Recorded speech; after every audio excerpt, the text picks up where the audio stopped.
Today marks 20 years since one of Colorado's biggest wildfires on record. The Hayman Fire destroyed 132 homes and burned more than 215 square miles of forest back in 2002. Colorado had never seen anything like it. 9 News reporter Mark Salinger shows us how 20 years has changed fires in Colorado. It was the kind of fire you just can't fight. Just get out of its way. Fast-moving, ferocious, scorching forests and homes alike. By the time it was contained, the Hayman Fire had raced through more than 137,000 acres, an area bigger than the city of Denver. Before that, Colorado's largest fire was a sixth of the size. Over the next 18 years, new fires would burn their way into Colorado's record books. 2012's High Park Fire west of Fort Collins, 87,000 acres. 2018's Spring Fire in southern Colorado, 108,000 acres. Hayman's unfortunate record stayed untouched until 2020. It's very difficult conditions. It's a dangerous fire. We're not going to be able to stop this. We never ever expected 6,000 acres per hour to come upon our community. A summer and fall of devastation across Colorado. 3 fires burned more than our state had ever seen before. The Pine Gulch Fire, burning through ranch lands outside Grand Junction and topping Hayman's total by 2,000 acres. A couple weeks later, the Cameron Peak Fire started in Larimer County. Over the next 3 months, it would burn and burn and burn, triggering several rounds of new evacuations. After 62 days, it passed up Pine Gulch. After 66 days, it topped 200,000 acres. By November, it would settle at more than 208,000 acres burned across Larimer County, an area double the size of Denver. As the Cameron Peak Fire made its record run, the East Troublesome Fire did the same. That fire started in Grand County and went on to burn tens of thousands of acres in one day alone. All of the 20 largest fires in state history happened since 2001. 9 of them happened in the last 5 years.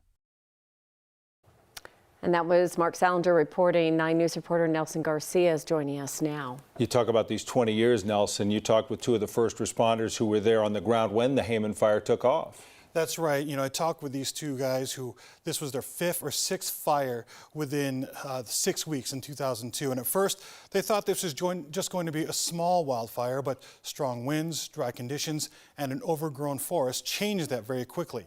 Peter Anderson and Mike Berg were 2 members of the Type 3 incident response team called to Southern Park County 20 years ago today. At the time, 2 other fires were burning in Colorado, and they said the Hayman Fire was 3rd priority, and they didn't have much resources at first. They arrived at the Lake George Work Center early the next morning, and that's when the whole situation changed. And a fire that had spotted at the bottom of that hill ate the hill, and that hill was probably the size of the Hogback by Red Rocks, easily one of those hills, and it was gone in 30 seconds. The big surprise for us was just how quick it went. Nobody had a clue. I mean, at that point, I don't think anybody had ever seen that much growth. 67,000 acres by midnight. I felt exceptionally powerless because of the inertia of that event. The growth of 67,000 acres in one day is about 105 square miles. Tonight at 9 and 10, we'll hear more from Peter and Mike about some of the unprecedented things that they saw 20 years ago and why they think Southwest Denver and the town of Evergreen got lucky. Kim, Tom, they were making plans to evacuate more than 40,000 people in Evergreen because once the Hayman Fire got started, they knew it didn't look like they could stop it. Well, that's the image we all have when we see these fires start. You don't see the finish line. You don't know where the finish line is. The fires have changed. The way we fight them have changed. The way we cover them has changed. What do you think has been the most significant change out of these 20 years? Well, I think what they're learning and what they did talk about, and we'll hear more from them about tonight, is that we haven't really learned our lesson. We still continue to build more homes in the mountains. They talk about many of these homes are still made of wood frame homes.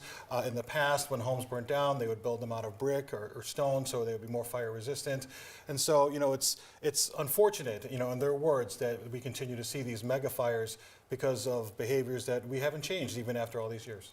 And you know, what I remember too about Hayman is even though it didn't really seem close to us in the metro area, the ash and the air was just thick for days after the Hayman Fire. I mean, you couldn't see across the street.